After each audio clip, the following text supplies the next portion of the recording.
Bilabangay, lahat po. Bibigyan niyo po kayo, lahat po na mag-a-attend sa kanya, bibigyan po nila ng presentation ngayong araw po na ito.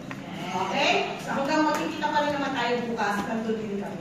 Yeah. Okay? So, tignan nyo na yung mga mukha nila tulad. Hilahin nyo doon sa ating pamaskong kanto bukas. Tama? Yes! Okay. Okay. So, sa akot, kumang posisyon. Dahil lahat, mag-level up. Okay? Si Brilliant Mind po ang chef. Okay? Salamat po. Thank you. Balik natin na kayo, chef. Chef, ano na po ginagawa na mag-interview? So, gumawa na tayo ng Spanish bread, anti-coco.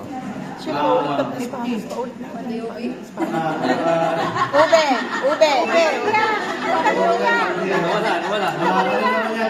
Pande ube. Purple yam. Chef ube na, chef ube. Maria. Okay? Pagtasa naman tato, ikakat natin yun lang. Ilang kaktas? Depende sa cream. Tatlo lang. Di ba kinikilo? Tinitimbang? Kaya po, tinitimbang po natin yan para sa mga Ilang grams?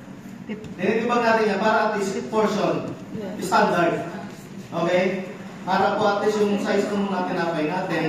Pwede yung isang cut, yung isang cut. Pero kung talagang mas Doon na lang ako kayo magbukas. Lalo na pag ibebenta. Okay, fine. meron 30, may 50, mayroon 80. Depende sa laki ng tinapay na gusto nyo. Okay? Kung gusto nyo ng tinapoy, gloves lang. So, depende yan. Kasi iba-iba naman yung pricing nyo. Pwede yung gawin na kunyari, 5 dirham, 3 piraso. Depende yan. 50 po. Ngayon, paalsahin natin yan, tapos iluluto na natin yung mamaya. Okay? So, ilang oras? Ang tanong nyo kanina, depende po yan sa time. Aalsa pa kasi yan, di ba? Mas may dikit-dikit. Huwag masyadong dikit yung ano. Oo, aalsa yan eh. Sakto po. O, sa... Lalaki pa yan.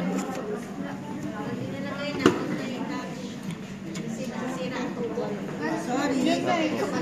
yung gusto nyo tumulong para makapag-portion, pwede nyo tulungan. Chef, pasample ulit na Spanish bread. Para magawa nyo. Chef. Pasample naman. O, paano yan? Sige, bakit ako sa inyo? Tawa.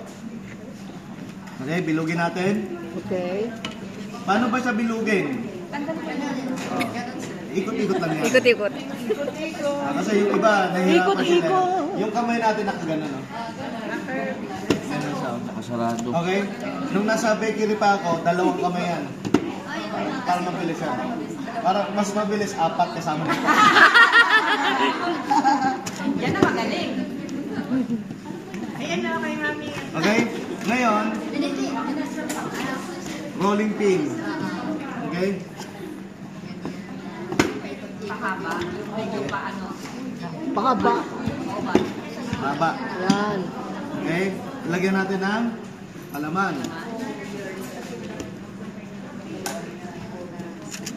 Roll niyo po. Roll. Roll niyo po, pangapa. Okay? Tapos ngayon, hila. Ayun.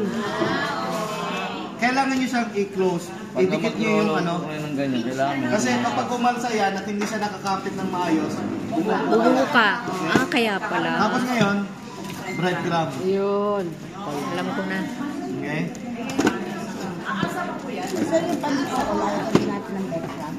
Hindi, wala po. Ngayon, pandiko ko. Gagawin ko kayo paano gumawa ng pandiko ko. Ngayon, rolling pin. Bibilugin natin siya.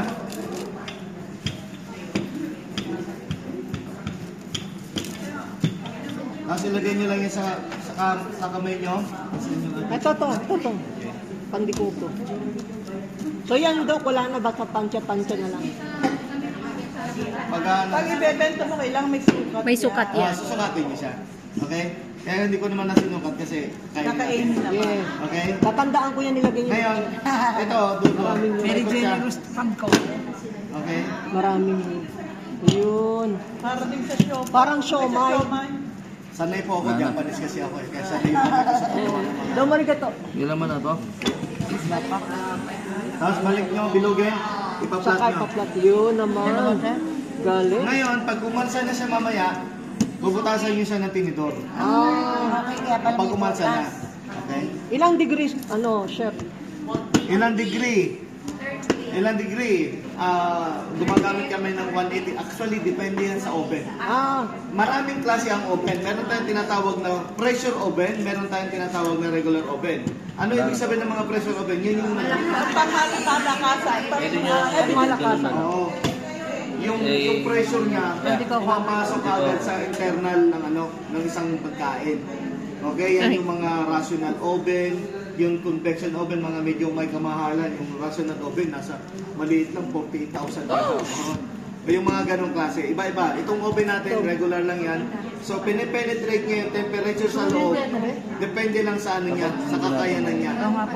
Kaya medyo matagal. Matagal. Opo. Ilang minuto?